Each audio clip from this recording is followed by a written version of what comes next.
Como habíamos comentado anteriormente, de ahora en adelante los estudios no estarán basados directamente en una parashá, sino en, en textos específicos, en situaciones específicas.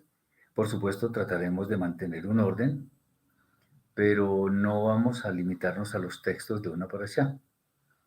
Eh, Esperamos que esta forma de estudio pues sea muy edificante para los hermanos.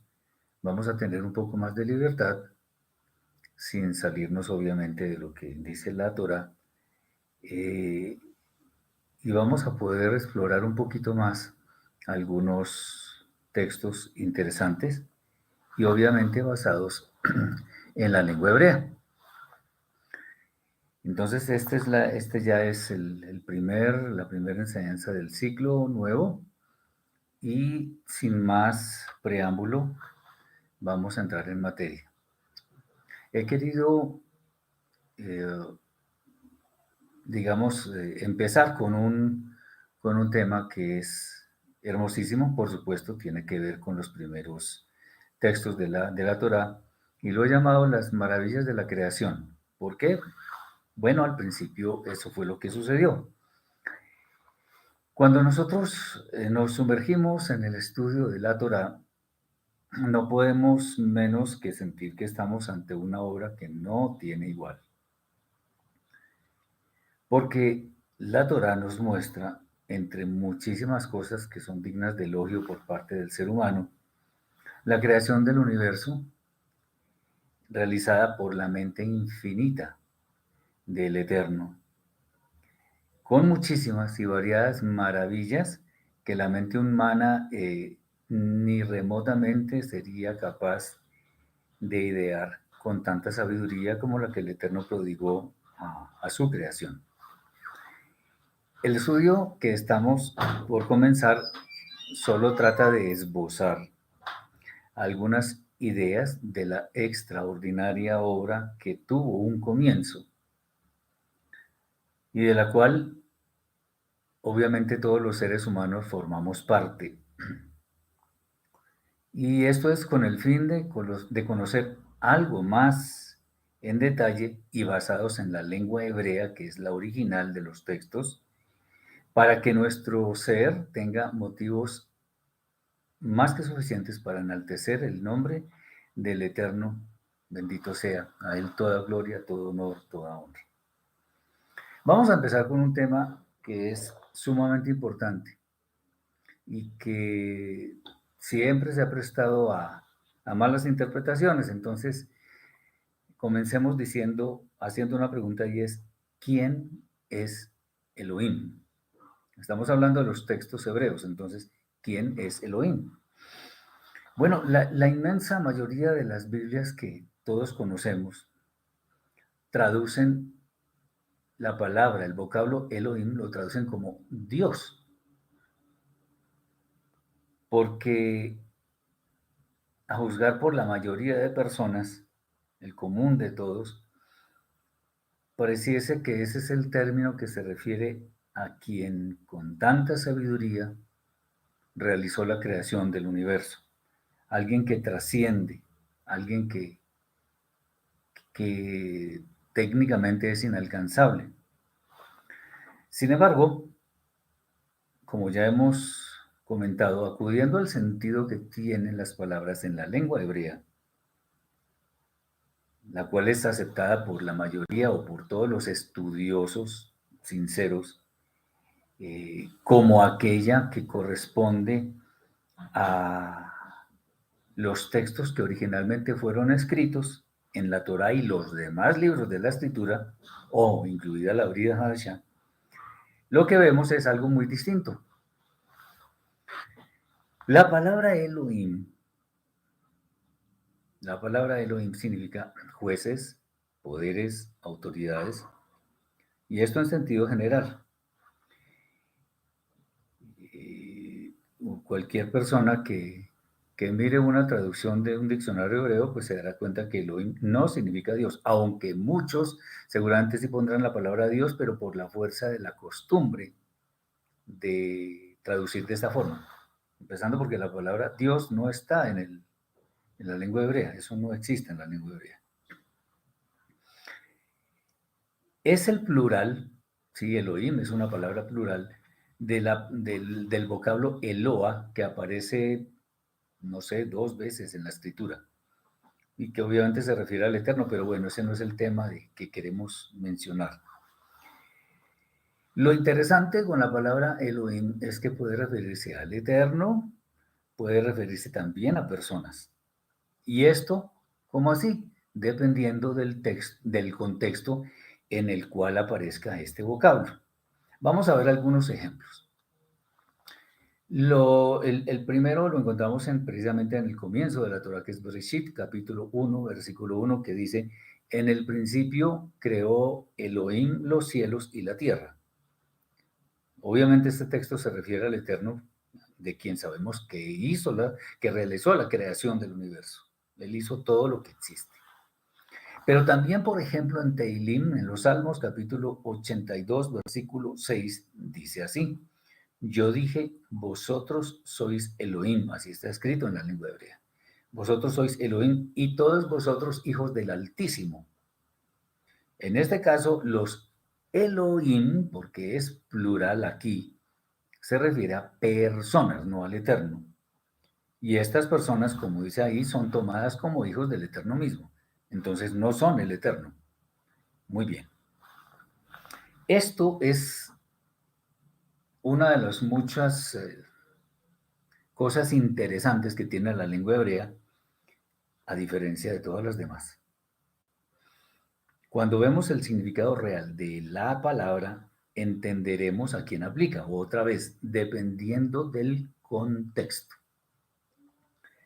El contexto, recordemos un poco, el contexto no es solamente los textos que aparecen antes, inmediatamente antes o después de un texto específico.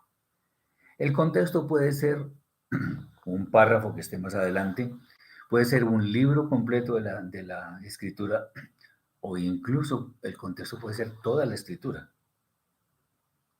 Ya veremos en algún momento cómo es que eso se da. Muy bien, entonces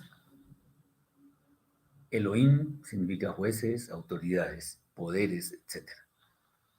Entonces, lo que queremos es que dejemos de traducir eso como Dios, eso no es, así no es.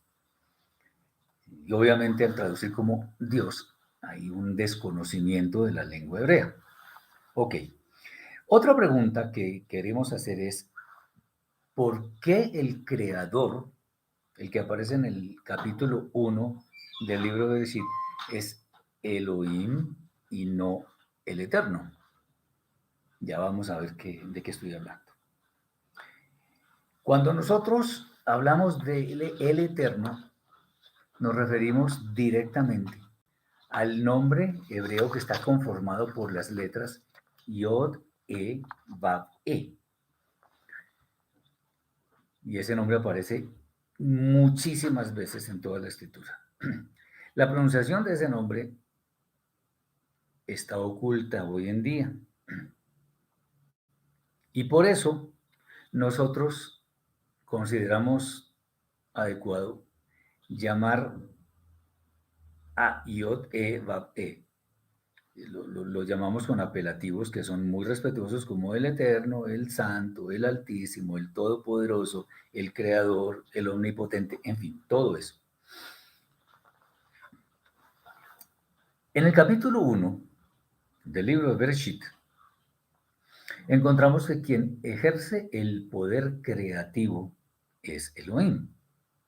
De hecho, es la única palabra que se refiere al Eterno que aparece en ese capítulo. No aparece el nombre de las 4 letras, o sea, lo que comúnmente se llama el tetragramatón.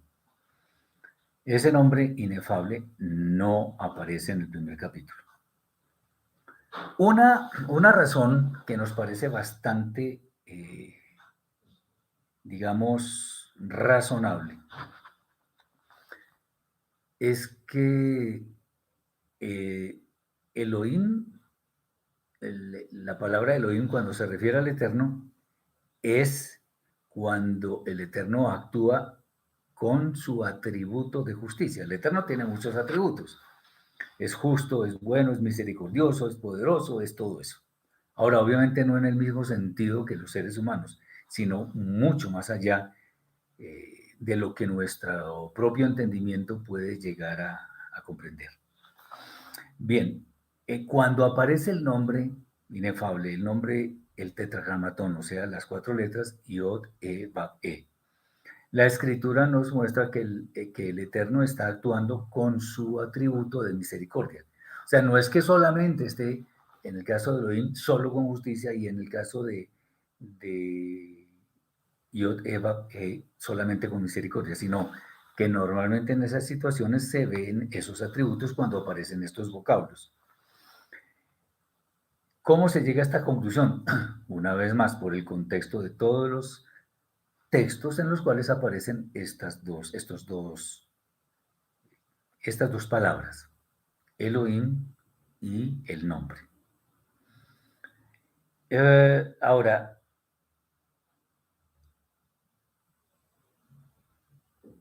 ¿cómo, cómo así que atributo de justicia, que atributo de misericordia? Lo que pasa es que cuando nosotros leemos la escritura, eh, detectamos un lenguaje que es puramente humano. O sea, la escritura está en un lenguaje en el cual, o sea, está diseñada para que nosotros entendamos, o sea, que sea en nuestros términos. Por eso es que nosotros vemos que dentro de toda la escritura, el Eterno hace ciertas cosas que nosotros con nuestro entendimiento vemos que suceden porque el Eterno lo quiso. Muy bien, obviamente, otra vez, con el contexto, todo mediante la revisión del contexto.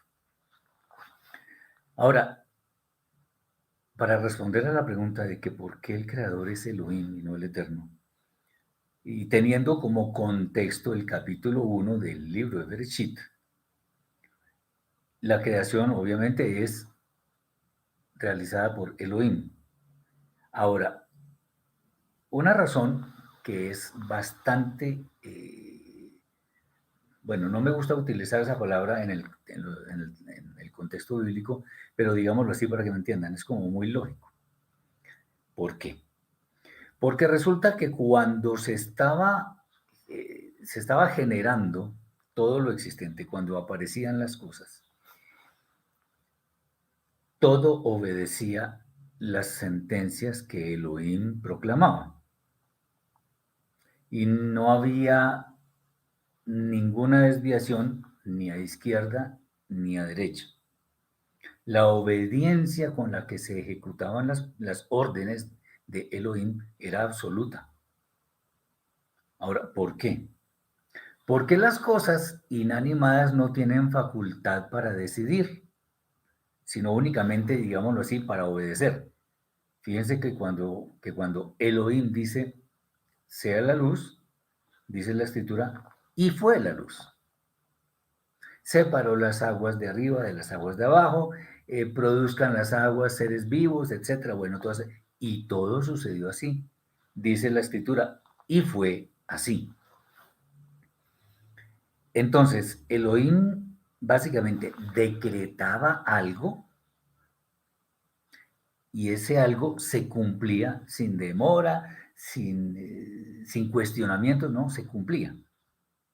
Y además en los términos que él decía. O sea, no era, por decirlo así, no era necesario que se manifestara el atributo de misericordia, sino solamente la justicia. Porque como todo, digamos, era obediente estrictamente a lo que Elohim decía, pues no había necesidad de pensar en algo, en tener misericordia porque alguno no cumplió, no, todo cumplía exactamente como Elohim dijo. En cambio, cuando entramos al capítulo 2 del libro de Bereshit, sí vemos el nombre inefable. vemos las cuatro letras, o sea, el tetragramatón, Yod, Vav, E. Y esto, como ya había comentado hace un momento, el Eterno actuando con su atributo de misericordia. ¿Por qué razón? Al principio solo Elohim y en el segundo capítulo ya aparece el Eterno. Así, cuando aparece el tetragramatón, nosotros decimos el Eterno, o el Creador, o el Omnipotente, todo es lo mismo. ¿Por qué? Porque allí aparece el hombre. Y al hombre el Eterno le dio la capacidad de escoger entre lo bueno y lo malo. No es que el Eterno haya tenido la intención de que el hombre cayera, sino como él dice, cuando está como Elohim dice, hagamos al hombre con nuestra imagen y con nuestra semejanza, entonces le dio la facultad de decidir. No sé, cuando nosotros tenemos adelante de nosotros tenemos la posibilidad de tomar una decisión, puede que haya un camino bueno y uno malo. Nosotros sabremos qué escogemos. Bueno, eso fue lo que pasó en el comienzo de la creación. Y como el Eterno de antemano, porque es omnisciente, o sea, todo lo conoce de antemano, él ya sabía que el hombre iba a pecar, entonces era necesario que, digámoslo así coloquialmente, se desencadenara ese atributo de misericordia del Eterno para que el hombre no fuera destruido por causa de sus pecados. Tan sencillo como eso. Si hubiera solamente justicia, el hombre sería consumido. Si la justicia del Eterno, la justicia perfecta, actuara en este momento, seríamos todos destruidos. No nos quede la menor duda, porque eso es lo que merecemos. Si nosotros vemos el panorama actual que existe en el mundo, donde la maldad impera en todo lado, la sola posibilidad de pensar en que actúe únicamente en el atributo de justicia del Eterno nos debería causar terror, porque todo sería destruido. Porque lo que existe hoy con tanta maldad no fue lo que el Eterno hizo realidad con su creación, cuando Él dijo que todo era muy bueno, o que era bueno en gran manera, como traducen muchos textos. Muy bien. Otra pregunta que queremos hacer es, ¿Elohim se refiere a varios cuando se trata del Eterno? Digamos, cuando estamos nosotros en el contexto de la lengua hebrea, de pronto ya sabemos algo de la respuesta, pero bueno, vamos a ver. Hay mucha gente que especula con el término Elohim. Eh, y como saben que normalmente es un término plural, sin argumentar suficientemente sobre qué es lo que significa y dónde, cuál es el contexto, eh, hacen afirmaciones casi que temerarias en cuanto a que, por ejemplo, existe una Trinidad que es absolutamente ajena a la Escritura. Eso no existe. Sin embargo, eso sucede por el desconocimiento de la lengua hebrea. Y esas afirmaciones salen a la luz precisamente por esa circunstancia. Muchas veces he dicho yo, es bueno conocer algo del trasfondo de la lengua hebrea. Muchas personas casi en forma airada me han dicho, ay, pero entonces el que no sepa hebreo se va a condenar. No, yo no he dicho eso.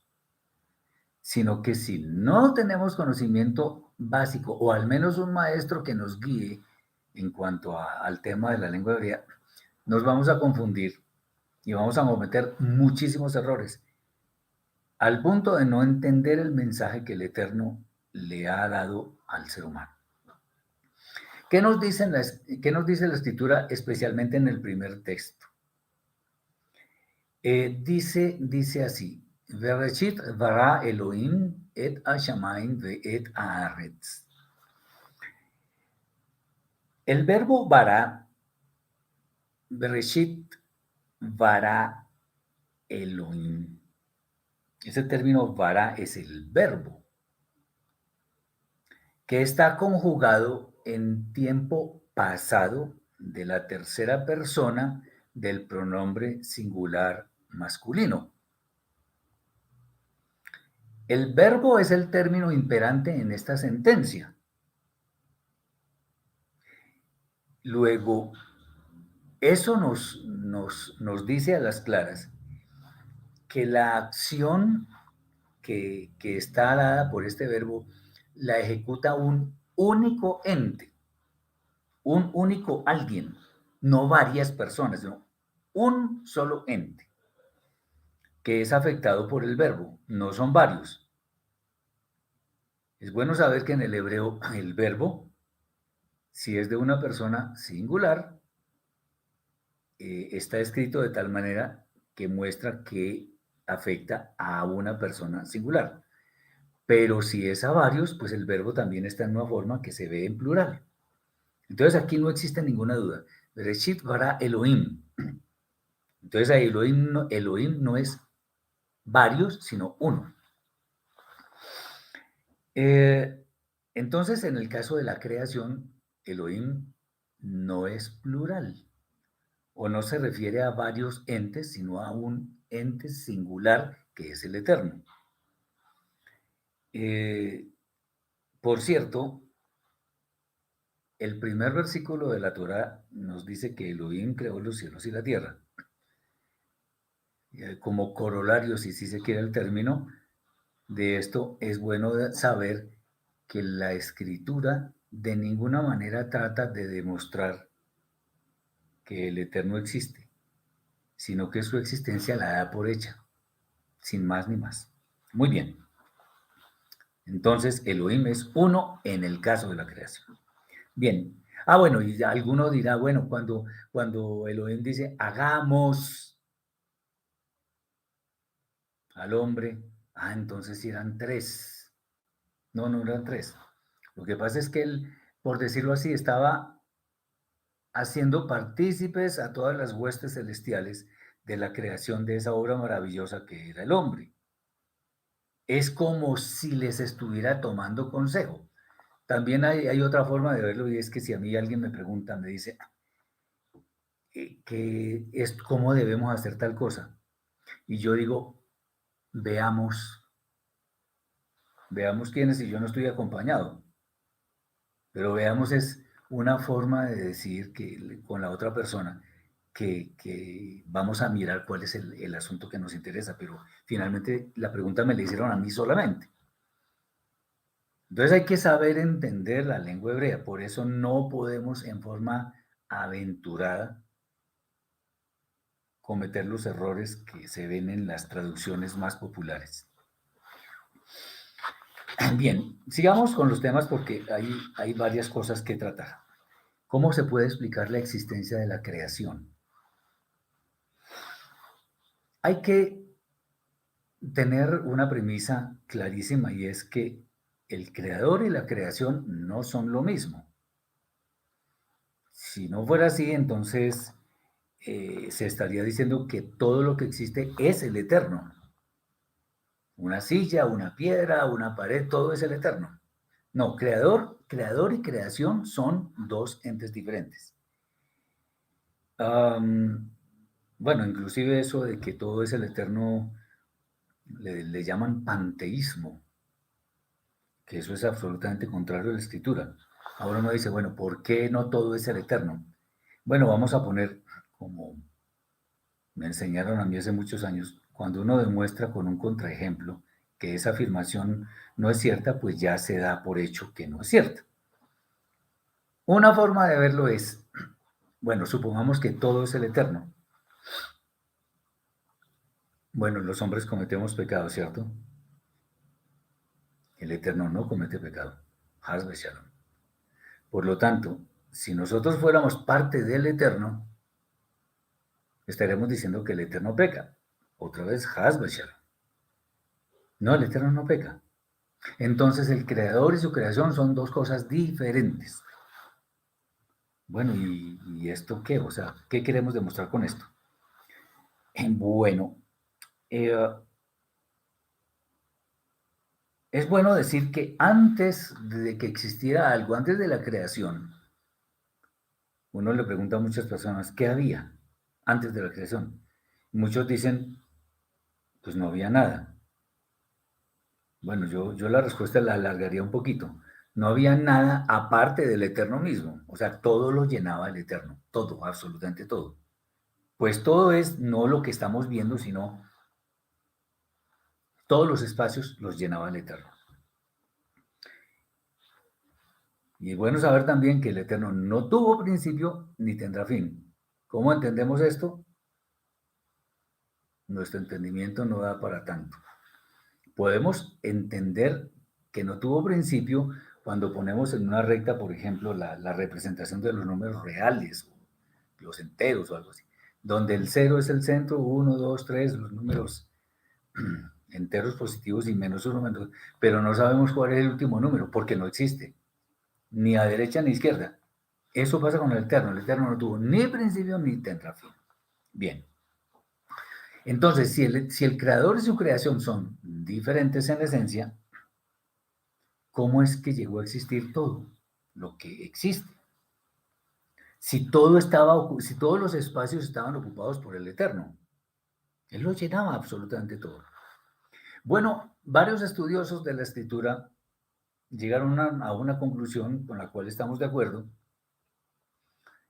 y es que como creador y creación no son lo mismo, entonces el Eterno hizo un proceso de contracción dentro de sí mismo. O sea, creó un espacio, digámoslo así, en sus entrañas, un espacio en el cual iba a caber todo lo creado. Por supuesto, en ese espacio no estaba el creador. Una vez más, creador y creación no son lo mismo. Muy bien. Este hecho de contraerse para generar un espacio adentro se llama Tzimtzum. Tzimtzum significa contracción. O sea que había un espacio dentro del Eterno al principio que no era Él, en el cual iba a caber todo lo que conocemos como el universo. Muy bien. Otra pregunta que nos hacemos es ¿por qué la Tierra estaba desordenada y vacía? Si eso es obra del Eterno, ¿cómo así desordenada? Si el Eterno es orden y todas esas cosas. Bueno, otra vez, creador y creación no son lo mismo. Porque, ¿qué es lo que pasa? Sabiendo esto, o sea, el creador y ese espacio que él creó no son lo mismo. Y hay algo que debemos tener en cuenta en nuestra vida de creyentes, y es que donde no está el Eterno, reina el caos, el desorden, la anarquía. Digámoslo así, inmediatamente antes de que sucedieran las manifestaciones del santo en torno a que apareciera todo lo que él iba a crear, inmediatamente antes, en ese espacio creado por la contracción que hizo el Eterno, por el Tzimtzum, pues no había nada. Antes de que empezara la creación, ¿qué había en ese hueco, en ese espacio? Nada. Ahí sí no había nada. Bueno, pues ahí no había nada y como el Eterno no estaba en él, entonces por eso era caos, por eso estaba desordenado, por eso estaba vacío. Y eso es lo que entendemos nosotros cuando leemos el segundo versículo. Y la tierra estaba desordenada y vacía. Eso corresponde a eso que estamos comentando. Cuando quieran hacer preguntas sobre estos temas, son bienvenidas porque es bueno que entendamos esto que es el comienzo para los temas que vendrán después en las siguientes sesiones. Bien, otra pregunta que sale acá es, ¿habló Elohim? Y alguno dirá, no, pues que ahí dice, y dijo Elohim sea la luz y fue la luz. Y dijo Elohim tal cosa y tal otra. Bueno, Pero analicemos un poco. Cuando nosotros utilizamos el don del habla, lo hacemos ante un interlocutor válido que, digámoslo así, decodifique el mensaje que estamos transmitiendo para entender un mensaje que es claro. Eso es, si yo le pido un favor a una persona, se lo digo en tal forma que la persona entienda que le estoy pidiendo un favor relacionado con un aspecto, con un tema específico. Ok, muy bien. Pero si nosotros le hablamos a una silla, a una piedra, a la pared, ¿qué ocurre? Nada, porque ni nos escuchan, ni nos ven, ni nos entienden, ni les importa, ni nada, o sea, nada. Son entes inanimados. Como ellos no tienen entendimiento, los seres inanimados, eh, pues cualquier instrucción que nosotros queramos transmitir, pues no pasa nada con ellas. Respecto de este tema, es bueno comentar que un hombre llamado Onkelos, que fue un hombre muy conocido, especialmente en el judaísmo, porque hizo la traducción de la Torá de la lengua hebrea, originalmente escrita, a la lengua aramea. Eso es lo que muchos denominan un targum. Entonces, él tradujo la escritura, la Torá hebrea, al arameo. Bueno, ¿y qué pasa con esto? Bueno, que con este señor Onkelos sucedió algo muy,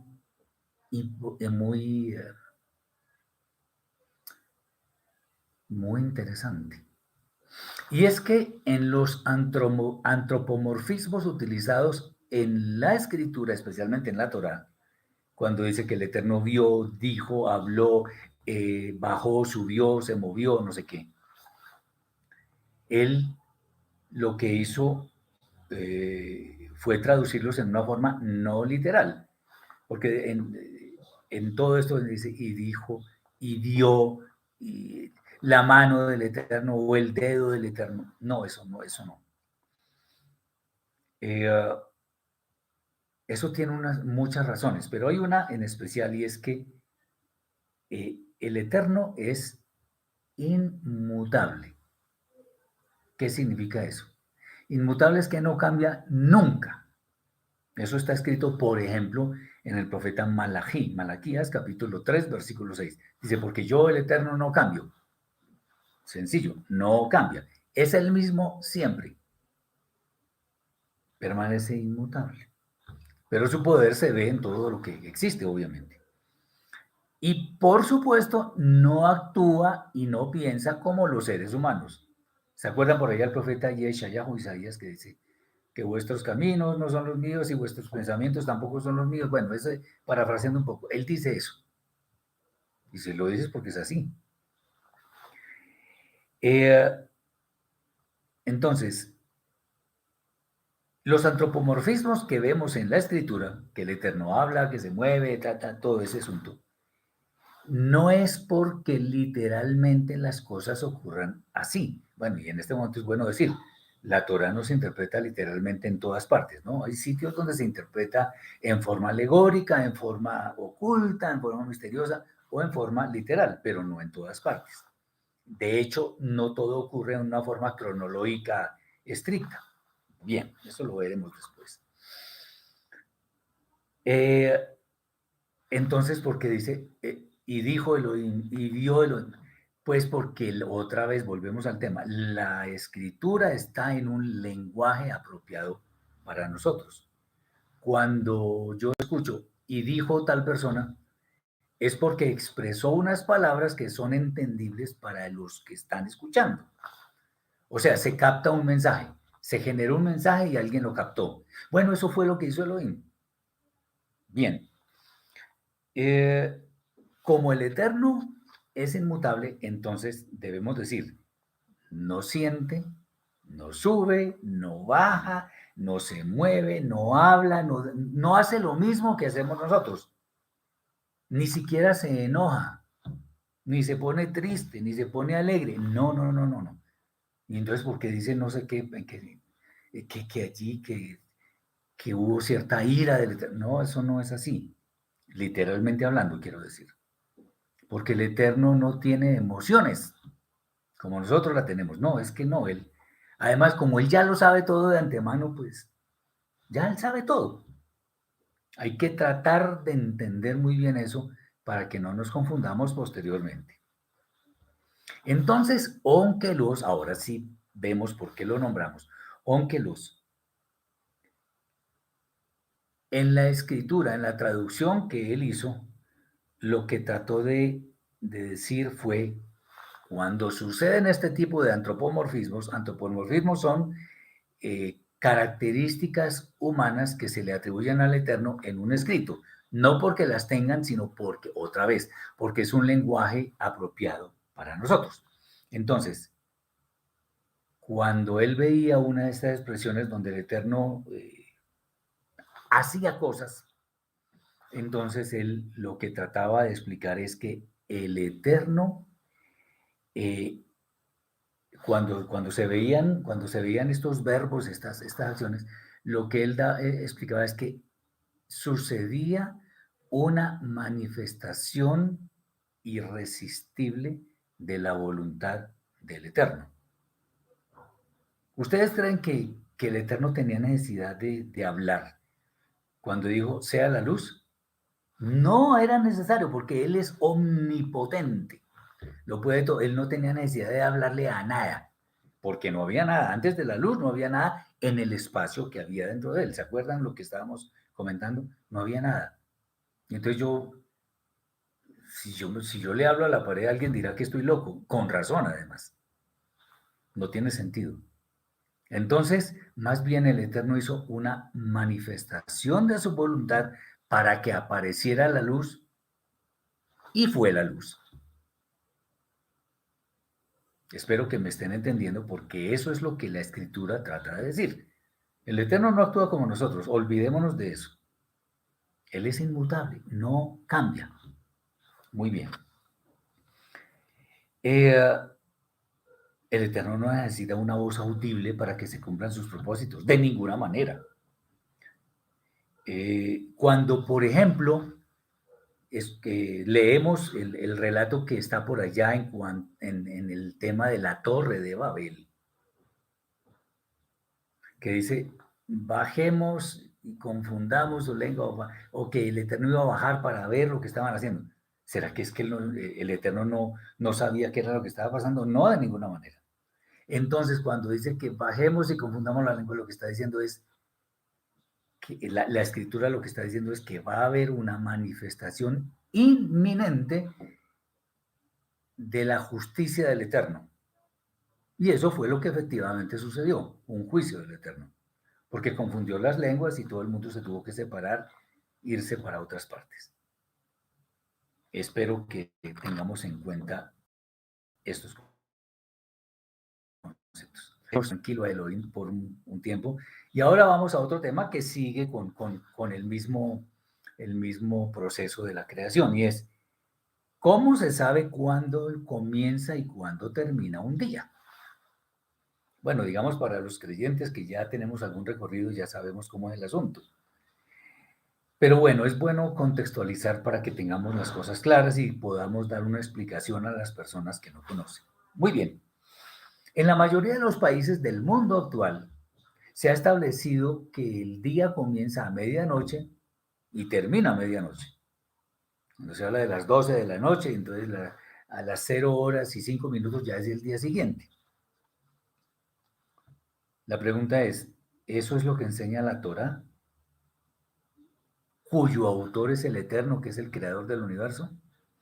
Bueno, es importante saber que todo lo que creó el Eterno, las señales, los tiempos, todo eso, lo creó para que nosotros los seres humanos lo pudiéramos percibir con nuestros propios sentidos, con nuestra inteligencia, con nuestra razón, con nuestro discernimiento.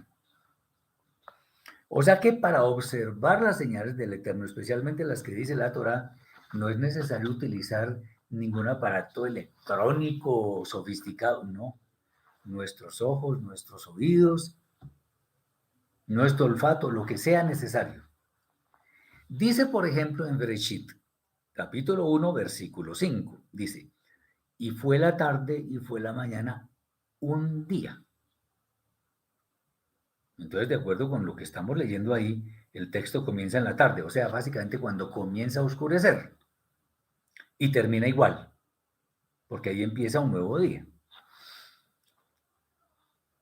Uno dice, bueno, pero sí, ahí dice fue la tarde y la mañana. Bueno, es bueno que tengamos en cuenta que la escritura misma también, entre comillas, se defiende ella misma. Cuando tiene más de un testigo, tiene 2 o 3 testigos mínimo para corroborar lo que dice un texto en algún sitio. Por ejemplo, el texto de Vaikra 23:22, Levítico 23:22, dice al final, dice, de tarde a tarde guardaréis vuestro cese, o sea, un día completo. ¿A qué se está refiriendo ese texto? De que el día comienza en la tarde, bueno, al oscurecer, empieza al oscurecer y termina al oscurecer al siguiente día. Entonces, el día comienza al oscurecer el sol. No necesitamos un telescopio, no necesitamos nada. Miren, supongamos que el cielo esté lleno de nubes, o esté lloviendo, o lo que sea, o estén las estrellas. Simplemente cuando empieza a oscurecer ya sabemos, comienza un nuevo día. No es más el problema.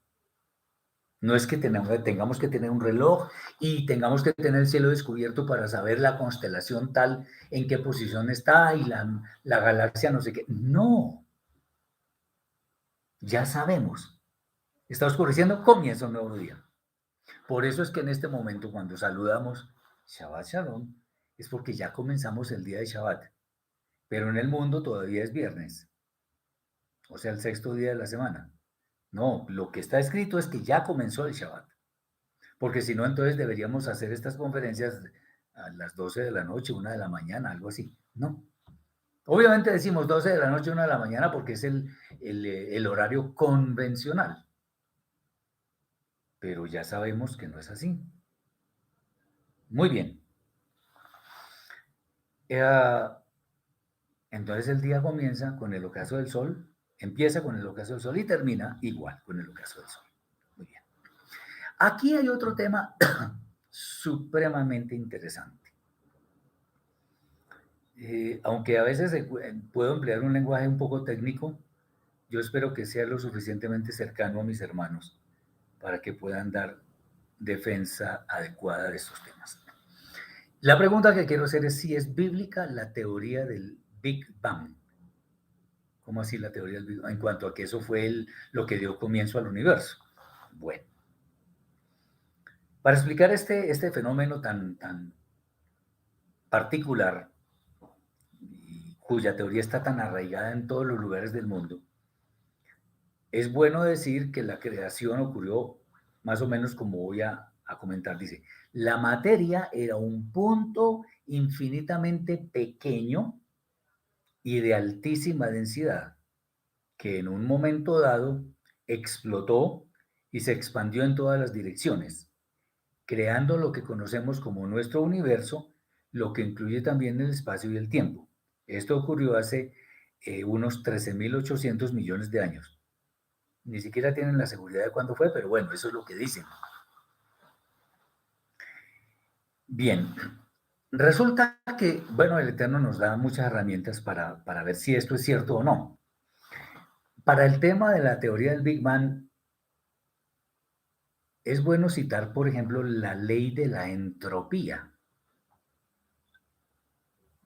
La ley de la entropía sostiene algo muy interesante. Dice, todos los procesos que ocurren en el universo se realizan se realizan de manera que siempre aumenta el desorden.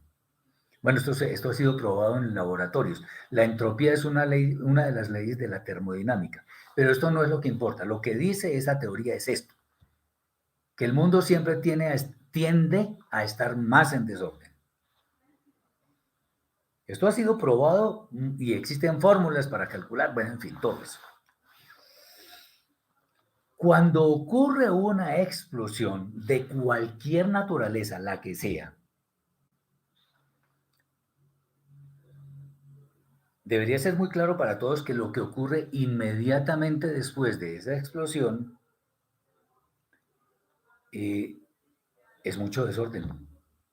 Todas las partículas cogen para todos los lados, en fin. Y si analizamos la teoría del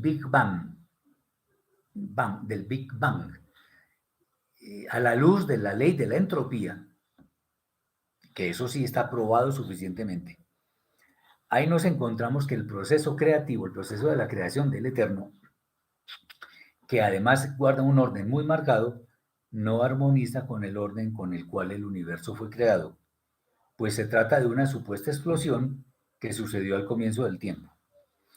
Nosotros no dudamos que el poder del eterno, que es infinito, puede lograr orden a partir del desorden, pero hay un problema y es que el eterno no viola sus propias leyes. Eh, por eso es que es difícil y quizá imposible aceptar que el comienzo del universo fue a partir de la explosión llamada Big Bang. En el capítulo 1 y capítulo 2 vemos cómo fue que el Eterno fue desarrollando su proceso creativo. Ahora vamos a ver un asunto, bueno, tenemos varios temas, pero si de pronto se nos alarga, me disculpo un poco, pero es bueno tener estos temas muy claros. El asunto de los tiempos. Para nosotros es un poquito difícil, como ya les decía anteriormente, que entender que el Eterno no tuvo principio ni tendrá fin. Pero al menos eso nos sirve para comprender que el Eterno es omnipotente y que nada se le sale de su control. Y esto nos permite entender que el tiempo, como lo conocemos hoy, es una medida que nos afecta a nosotros los seres humanos, pero no al Eterno. ¿Por qué? Porque para él, yo podría decir casi que literalmente, no es, o sea, el tiempo pasado, el presente y el futuro, él ya lo conoce de antemano. Y esto también nos permite entender por qué el Eterno hablaba por medio de sus siervos, los profetas, acerca de eventos que ocurrirían en el futuro. La razón es muy sencilla, él ya vio el cumplimiento de esos eventos.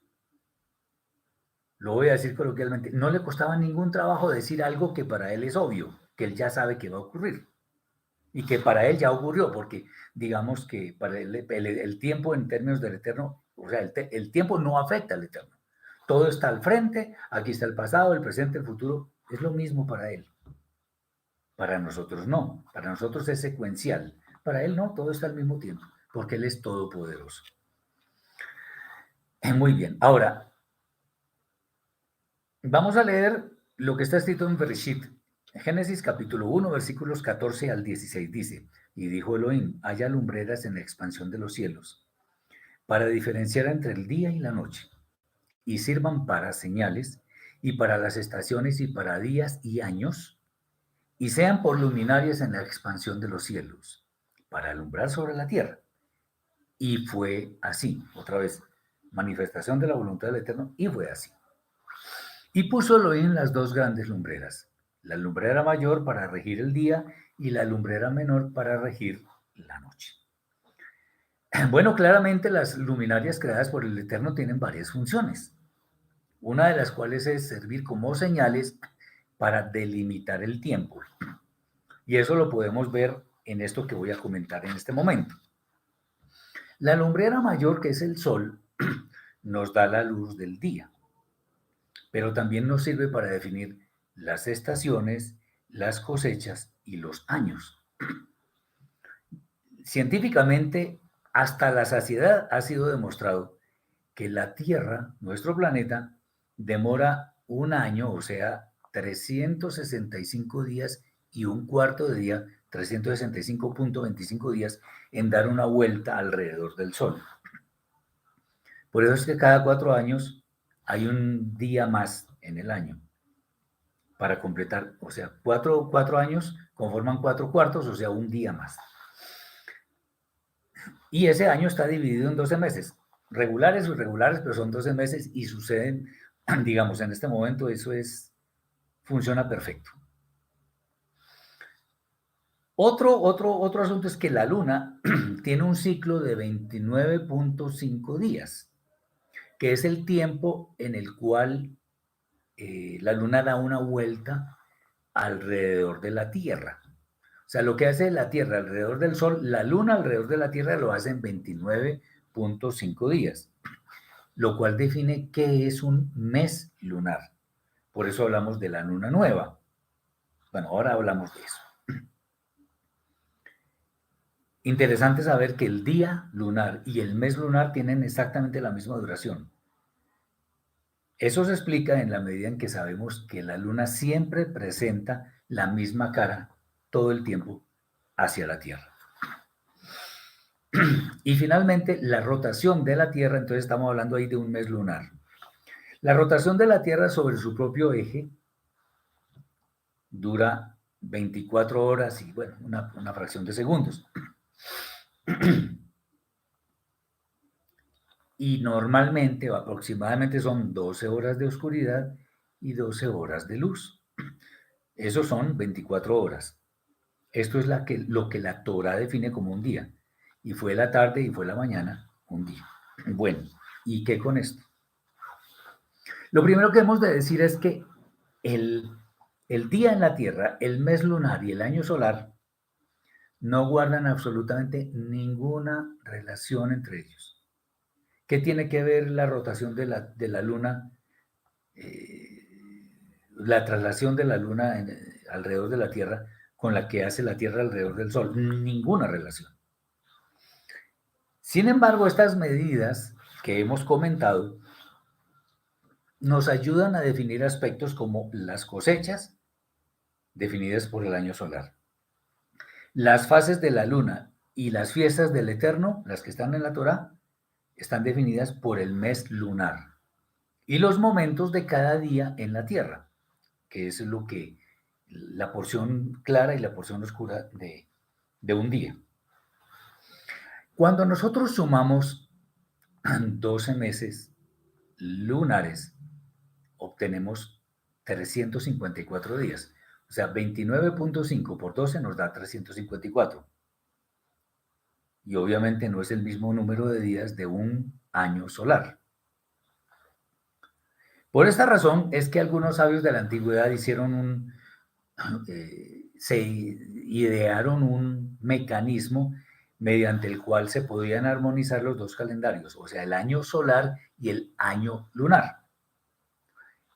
Y ellos descubrieron que que existen ciclos de 19 años lunares,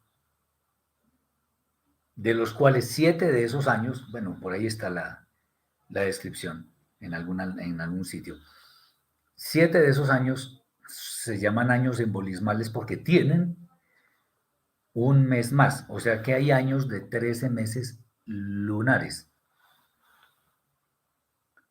Bueno, ¿y esto por qué? Si tomamos, por ejemplo, la fiesta de Pesaj, y solamente tenemos en cuenta el año lunar, sí, ok, cada 14 del primer mes, pero si lo comparamos con el año solar, resulta que alguna vez estaremos celebrando Pesaj en la primavera, pero por allá en otro año la celebramos en otoño o en invierno.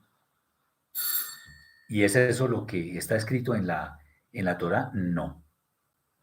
De hecho, en la Torá se habla del mes de Aviv, o sea, el mes de la primavera. Es el primer mes y sucede cuando está la cosecha temprana. Entonces, no puede suceder que Pesaj se celebre en un mes que no le corresponde. Mes solar, quiero decir, o en una época del año solar que no corresponde. Entonces la idea es que esos dos calendarios armonicen de tal manera que que las cosas se puedan hacer teniendo como referencia tanto el año solar como el año lunar. También es bueno saber algo referente al comienzo de un mes lunar. De acuerdo con la afirmación que encontramos en la Torá, de que un día comienza al oscurecer y termina de la misma forma, porque lo vemos con nuestros propios ojos sin necesidad de aparatos por allá muy sofisticados. Algo similar ocurre con el mes lunar. Esto es el famoso Rosh Hodesh, o sea, cabeza de mes, el comienzo del mes. ¿Cómo sabemos que es Rosh Hodesh? Porque vemos el primer resplandor de la luna, un hilito. Cuando vemos esto, o sea, después de que no se ve la luna, que a veces es un día, a veces dos, cuando se ve ese primer resplandor, ese momento es para declararlo como Rosh Hodesh, o sea, comienzo del mes. Esto es a diferencia del calendario del judaísmo rabínico que establece que en ciertos meses hay 2 días de Rosh Hodesh. Eso no tiene sentido. O que Rosh Hodesh sucede cuando la luna no se ve. ¿Cómo así? Si el Eterno nos dio sentidos para ver los fenómenos celestiales. Muy bien. Y como corolario a todo esto, es bueno decir que las fiestas del Eterno están determinadas por el calendario lunar, que debe estar en armonía con el calendario solar. Muy bien. Sigamos con otro tema. Bueno, de pronto nos vamos a demorar un poco más que las otras reuniones, pero vale la pena.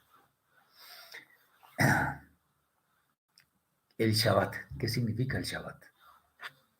La Torá nos hace el recuento del proceso de creación del Eterno y nos dice que todo fue creado en 6 días. Pero después de esos 6 días, el Eterno cesó su actividad creadora. Esto lo leemos en Bereshit, Génesis, capítulo 2, versículos 1 al 3. Fueron pues acabados los cielos y la tierra y todo el ejército de ellos. Y acabó Elohim en el día séptimo la obra que hizo. Y cesó el día séptimo de toda la obra que hizo. Y bendijo Elohim al día séptimo y lo santificó, porque en él cesó de toda la obra que había hecho en la creación. No es un secreto que la inmensa mayoría de las traducciones de las Biblias que conocemos dicen, en lugar de la palabra cesó, dice reposó. Pero hay que aclarar algo. Reposar y descansar son sinónimos. Y solo reposa o descansa alguien que está cansado. Es así de fácil. Pregunta, ¿el Eterno se cansa? No se cansa.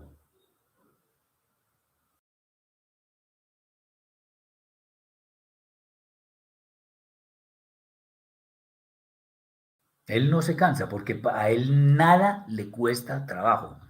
Para él nada es fatigoso, nada. Entonces, es imposible que para el Eterno haya cansancio. Pero en cambio ahí dice que paró, se detuvo de crear cosas. Cesó, ese es el término. Shabbat no es reposo. Shabbat es cese de actividades, especialmente las que se hacen rutinariamente los 6 días de trabajo.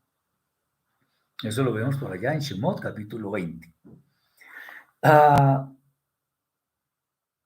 Cuando asumimos que el Shabbat es reposo,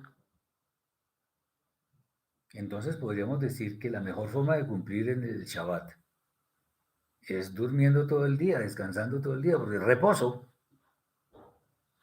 Pero eso es contrario a lo que está en la Torá. Porque es el día que nosotros debemos apartar para el Eterno en oración, en estudio, en alabanzas, en acciones de gracias, regocijo con nuestra familia, en hacer el bien. Eso es un Shabbat. No es estar con un libro debajo del brazo rezando de memoria textos en hebreo. Eso no es Shabbat. Olvídense. Shabbat es el día que nosotros con regocijo apartamos exclusivamente por el Eterno. Por eso estudiamos Torah. Alguien alguna vez me decía que a qué hora se tomaba el vino o el pan. ¿Dónde dice que en Shabbat hay que tomar vino? Pues sí, si quiere tomar vino, tome, y si quiere comer pan, coma. Pero eso no es un mandamiento de la Torá, para que lo tengamos en cuenta. En los días de Shabbat es bueno también decir que había actividades en el Mishkan y también en el Beit HaMikdash. Mishkan es el famoso tabernáculo y el Beit HaMikdash el templo. Los sacerdotes levitas hacían ofrendas animales y todo eso en Shabbat. Entonces no es que es reposo, no, no es reposo, es cese de actividades. En el Shabbat se hacían actividades del Shabbat. Por supuesto, obviamente no eran fatigosas porque había que tener, el cuerpo también necesita parar de su actividad. Eso no tiene nada que ver con reposo, es lo que hacían los levitas. Entonces, el significado del Shabbat es cese de actividades. ¿Y cese de qué actividades? De las que hacemos los 6 días de trabajo, para apartarlo para el Eterno. Otro tema importante que encontramos acá, por eso he estado como tan emocionado preparando estos temas porque me parecen muy importantes, es qué es o quién es la ayuda idónea. En Bereshit capítulo 2, versículo 18 está escrito, y dijo el Eterno Elohim, no es bueno que el hombre esté solo, le haré ayuda opuesta para él. Esto es lo que está escrito en el texto hebreo, que dice así, Vayomer Adonai Elohim, lo tov eyot a Adam levado ese lo ezer kenegdo.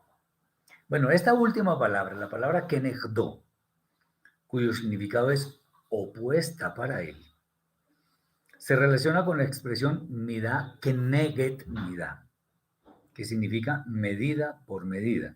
O sea, algo así como la compensación adecuada.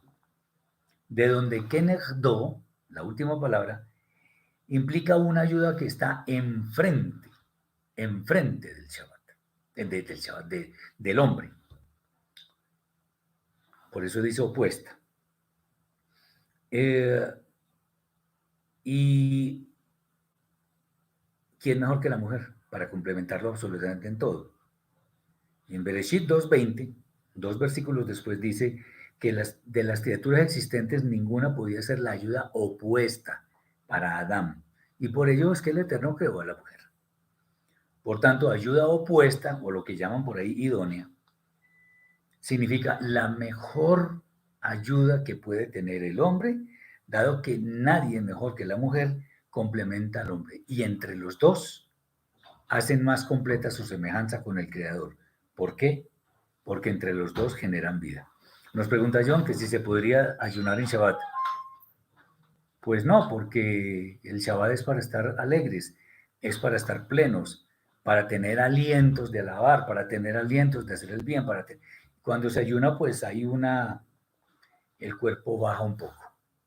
Entonces, la idea es que no ayunemos en Shabbat, salvo por algo específico que, bueno, ya estudiaremos cosas como Yom Kippur, Yom Kippurim, donde nunca se dice que se ayune, pero bueno, pero no, en Shabbat no se debería ayunar. Viene un tema de los últimos que he preparado, que es si en realidad le habló la serpiente a Javá.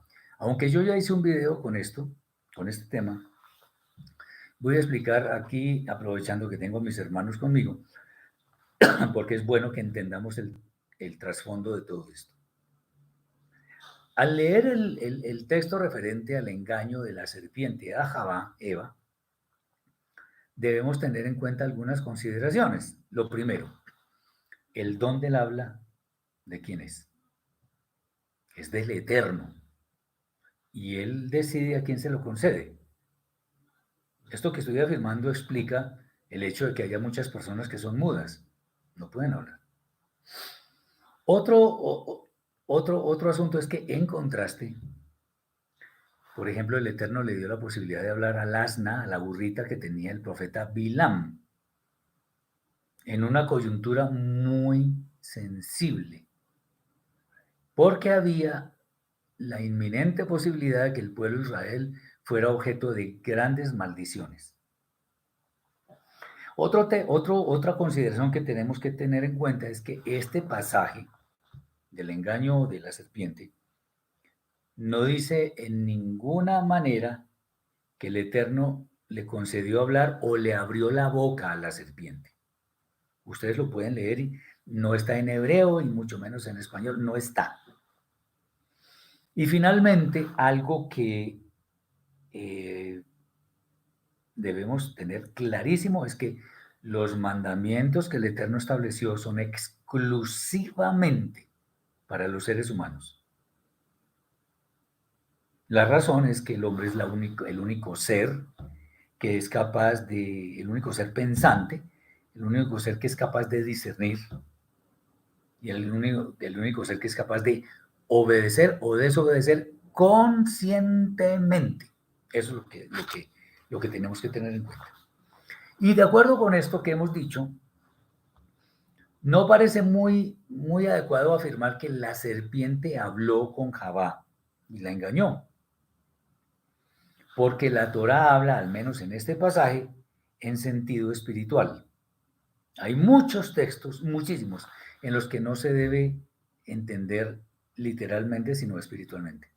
Entonces dirán algunos, ay, pero entonces uno cómo hace para saber, bueno, hay que estudiar, para saber cuál es el contexto, para saber cuáles son las palabras hebreas, para saber, bueno, para saber mil cosas. Eso es lo que hay que hacer. Ahí sabemos que ese texto no es literal. En cambio, cuando tenemos en cuenta el contexto de la escritura, por ejemplo, en lo que está establecido por allá en el libro de Revelaciones, el último libro, donde se habla de la serpiente antigua que se llama Diablo y Satán, eso está 2 veces, creo que está. El animal real que estuvo en este jardín del Edén con Javá, pues sí existió, hubo una serpiente, sin dudas. Pero, un gran pero, es que no fue con sus palabras que Javá fue tentada. No, no, no, no, no. Sino la propia mala inclinación de la mujer que entró en ese momento a formar parte de ella y decidió ir más allá de lo que el Eterno estableció. Para que entendamos un poco, bueno, aquí hay una pregunta, dice, ¿cómo se puede saber quién es el complemento idóneo, bien sea para un hombre o para una mujer? El complemento del hombre es la mujer, el complemento de la mujer es el hombre, punto, según la Torah. Ahora, ¿quién? ¿Qué persona? Bueno, el Eterno nos da señales, nos muestra cosas. No me gusta hablar de mí, pero por ejemplo, en mi caso, el Eterno me mandó a mi esposa al lugar donde yo estaba trabajando, literalmente, y de eso hemos hablado muchas veces. No para que yo, no, digámoslo como lo decimos coloquialmente, no me la metió por los ojos, sino que yo me di cuenta que lo que estaba buscando en alguien que podría ser mi esposa era lo que tiene mi esposa. Entonces, el Eterno manda señales y obviamente hay que orar, hay que pedir, hay que depender del Eterno para que nos envíe a la persona adecuada que va a complementar nuestra vida. Bueno, entonces, ¿cómo pudo ser la escena? No vamos a decir que así fue. No es que estrictamente sea así, pero ¿cómo pudo haber sido? Como los mandamientos establecidos por el Eterno no son para los animales, sino para las personas, fácilmente una serpiente pudo estar en el árbol prohibido. Bueno, dice aquí John, porque el judaísmo afirma que, bueno, Satanás, no, esa palabra no existe, Satán. La palabra hebrea es Satán. Es la misma inclinación, no, yo también digo lo mismo, porque así la evidencia escritural nos dice así. Eso lo veremos después, cuando lleguemos a ese tema. Pero evidentemente sí, el Satán es la inclinación normal. De eso lo hemos enseñado, inclusive yo he hecho videos varios sobre este tema. Ahí los puede ver en el canal. Bueno, eh, la serpiente podía estar en el árbol. Y Javá, como era inteligente, sabía que el ser humano es superior a los animales, definitivamente. Bueno, claro que hay algunos que parecieran inferiores, pero bueno. El ser humano es superior a los animales. Y lo que ella pudo pensar fue, si la serpiente puede, ¿por qué yo no puedo? Entonces, ese diálogo que aparece allí en Bereshit podría ser, por eso estoy diciendo, la escena pudo ser así, no estoy asegurando, es una posibilidad. Entonces, ese diálogo fue más bien lo que se imaginó Javá, si el Eterno me dice que no comamos de eso, pero la serpiente está comiendo eso. Ah, eso es que él no quiere que seamos como él, todo lo que está escrito ahí. Si vio a la serpiente, si la serpiente puede, yo, ¿por qué no? Bueno, eso es un razonamiento. Y lo demás, pues ya lo sabemos de memoria. Otro asunto importante, esto está lleno de temas interesantes. Solamente nos quedan 2 puntos y ya terminamos. La mujer de Caín. Muchos preguntan, bueno, ¿quién fue la mujer de Caín? Bueno, el nombre no lo sabemos porque la Torah no lo dice. Pero la Torah sí dice que tuvo una. Y si uno mira la escritura así muy desprevenidamente, uno como que pareciera entender que no había muchas personas disponibles para que fueran la mujer de Caín. Entonces, ¿cómo así que este hombre podía tener una mujer? Bueno, una forma de solucionar esa pregunta es viendo las genealogías del capítulo 5 del libro de Bereshit. Ahí hay varias particularidades entre las que podemos ver, primero, que los hombres vivían muchísimos años. Fulano vivió 900 y pico, 930, 940, 960, en fin, muchísimos años. Y, y además tenían muchos hijos e hijas. ¿Cuántos años puede tener, hablando de esos tiempos, que eran parejas prolíficas y que además no tenían absolutamente ningún defecto en su genética? ¿Cuántos hijos pueden tener? ¿400? ¿500? Montones, montones, montones. Eh, ¿Cuántos hijos se pueden engendrar en 100, 800 años, en 500 años? Los que quieran. En contra de esto uno podría argumentar, bueno, pero es que uno no se puede... Bueno, antes de eso, según esto, Caín lo que pudo fue tomar una de sus múltiples hermanas o sobrinas y ya, eso fue, esa podría ser. Eh, la Torah dice que no nos podemos juntar, el hombre no se puede juntar con una hermana, aunque recordemos que Sara era una familiar muy cercana de Abraham. Pero podemos decir a favor es que la Torah no se había promulgado aún y la genética de ese tiempo era perfecta, era absolutamente perfecta, no había la menor posibilidad de que sucediera una tara mental o un defecto físico, no, nada. Entonces, esas primeras generaciones podían juntarse y no sufrir daños en la genética. Muy bien. Algunos también afirman que el Eterno, cuando creó a Adán, en realidad creó fue muchos hombres, lo cual permitiría afirmar que la mujer de Caín fue una que no era su hermana, sino hija de otra persona. Lo que pasa es que la fuerza argumentativa de los mismos textos muy posiblemente no nos permitan afirmar esto. Esto lo podemos hacer en un análisis más profundo, aunque en el libro de Geburot, en el libro de los Hechos, nos dice que todos procedemos de un linaje. Ahora acordémonos que cuando ocurrió el diluvio, solo quedaron 8 personas, una cantidad sumamente reducida. Bueno, entonces sí es posible que todos provengamos de una pareja que eran Adán y Java, básicamente. Y el último tema, y me disculpo si de pronto me estoy alargando mucho, pero es bueno tener en cuenta estos temas que son interesantísimos. Hay un misterio en el texto de Bereshit, capítulo 4, versículo 26. Allí nos dice lo siguiente, en una traducción de las más populares. Y a Shet también le nació un hijo, y llamó su nombre Enosh. Entonces se empezó a invocar el nombre del Eterno. Esto es traducido así por la inmensa mayoría, por no decir que casi todas.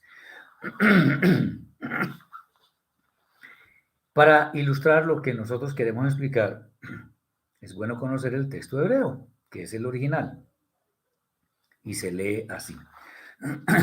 Ulshet gam u yulad ven vaikra et shemo, llamó su nombre, Enosh, az ojal likro beshem Adonai.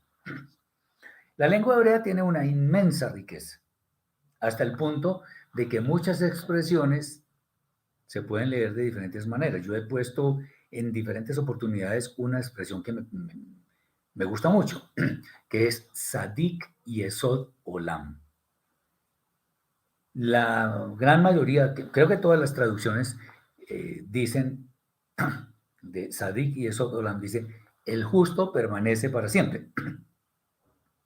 Y bueno, sí, está bien traducido. Pero hay otra traducción que también es cierta.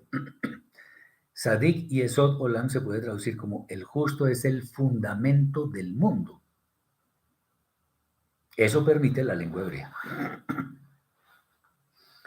Bueno, como tantas veces hemos insistido en el hecho de que debemos tener en cuenta el contexto de un texto para poder saber qué es lo que realmente dice.